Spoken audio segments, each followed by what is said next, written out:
আজ কথা বলবো 90s কিড নিয়ে। যদিও 90s-এর বেশিরভাগই আর আমরা কিড নই, প্রাইম 30 ক্রস। আচ্ছা, এই টাইমটাতে বা যারা 30 হব এদের কিছু জনের তো খুব তাড়াতাড়ি বিয়ে থা হয়ে গেছে, কিছু জনের বাচ্চাও হয়ে গেছে, কিছু জনের বিয়ে হচ্ছে, কিছু জন চাকরিতে সেটেল, আবার কিছু জন হয়তো তোমার আমার মতন খুঁজে বেড়াচ্ছে যে জীবনে করবে কি।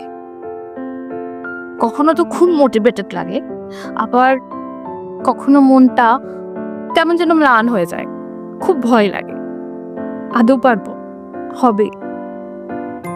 আচ্ছা, জীবনে তো সবার কথা ভেবে, সমাজের কথা ভেবে অনেক কিছুই করলাম, হয়তো সেই কাঠামোতে আমরা ঠিক ফিট হইনি।